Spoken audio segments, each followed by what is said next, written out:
Do this right, food aid right now in the UK. It's interesting what Maria's just been talking about. Luciana mentioned it before, about this food aid report that's been suppressed. I don't know if it's been suppressed or just not finished. Okay, I'll use the word suppressed and leave Maria to say not finished. I'd like to think that it probably has been. And then what's interesting for me is. I was having a conversation with an organisation yesterday who were involved heavily with rolling out food banks, and one of the things for me is there seems to be little or no challenge to the configuration of food banks and the format of food banks, and we have to be able to work about being a bit more progressive about what that rollout will look like. Thanks to James from the Imagine If Trust. These are local figures here. This is just one food bank here in Liverpool.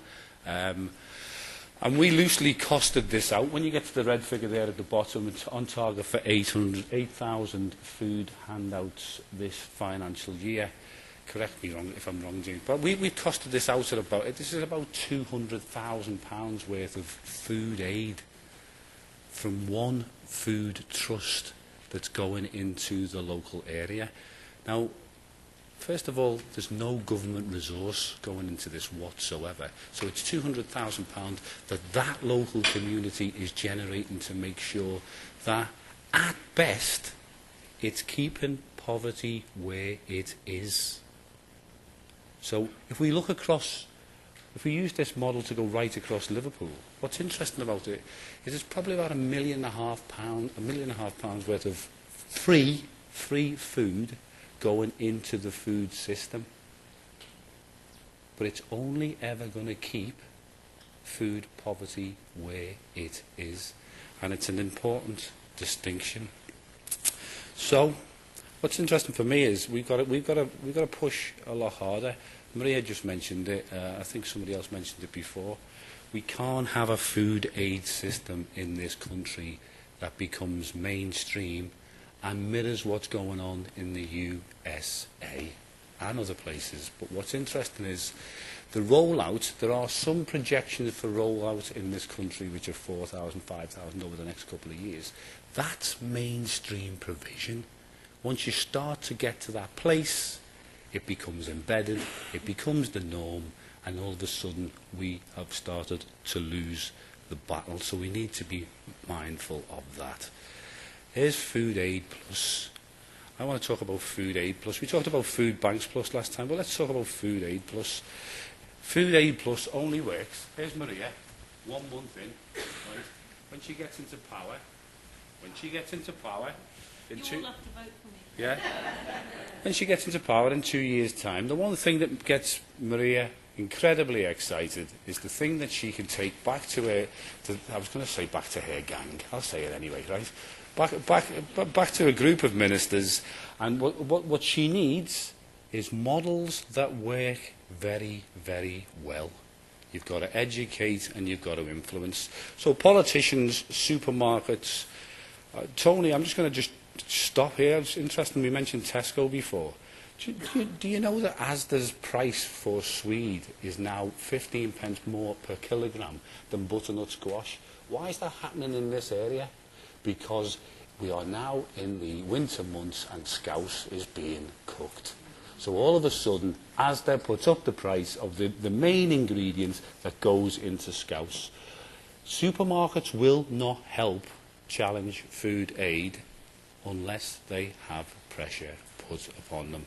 And interestingly, individuals and donors, if you want people to give you the right food, give them the information so they know what the right food is in the first place. So unless you've got real solid evidence, great services, I've put great services there. Good services are okay, great services are much better. And unless you get good at letting people like Maria and Luciana, when she was here before, know what's going on, lobby them to death. That's what they're paid for. Let's make sure that they get the information that we need them to have to make the bigger decisions when Maria gets back into office in 2 years' time. I hope she does. Here's an example. I'm going to, you know what, I don't know where the guy's gone from up there, but he said, I can't move from this platform because you don't get recorded. So be it. I want I want to go over to the food bank parcel over there. Read that screen there. A guy called Michael Pollan, I mentioned him last time. Michael Pollan is an American food writer.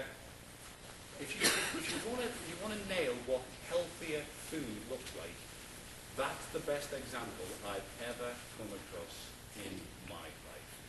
Eat food, not too much, mostly plants. Let's just break this down. A second. Eat food. I'm going to flick the screens.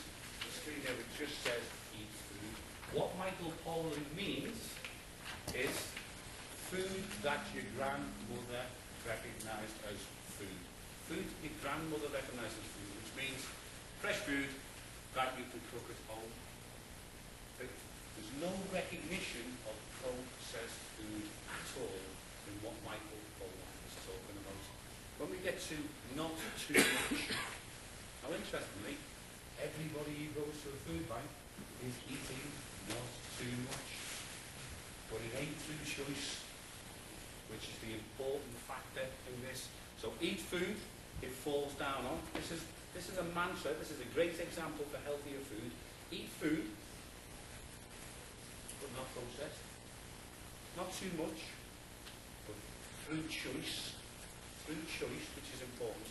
And then mostly plants. By the way, Michael Pollan is not a vegetarian.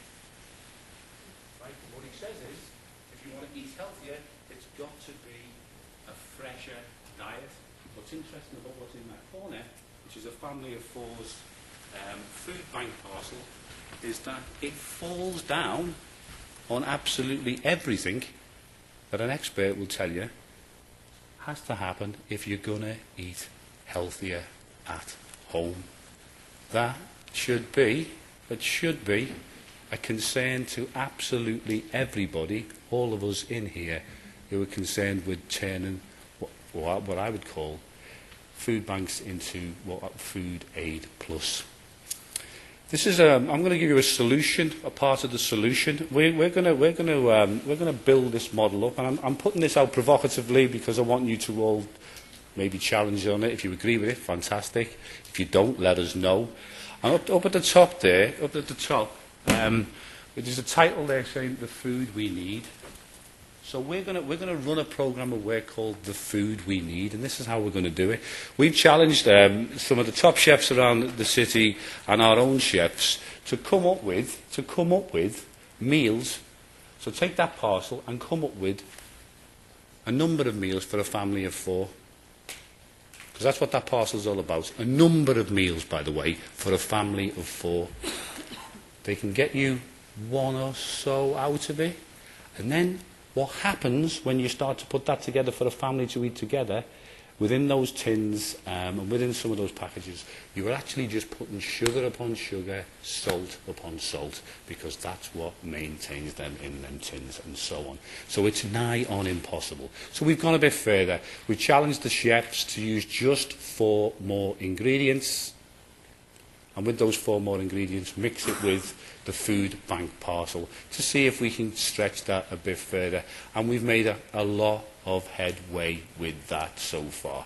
Still not enough, I would say. So what we've got to is we're going to use only 15 ingredients. So keep focusing on the food that we need. Only 15 ingredients, and we will get 10 different meals out of those 15 ingredients. Obviously you need to supply that food, but we will do this, and we're not far away from having the results of that ready. And then it's about, this is how you start to lobby the likes of Maria and other politicians and the supermarkets.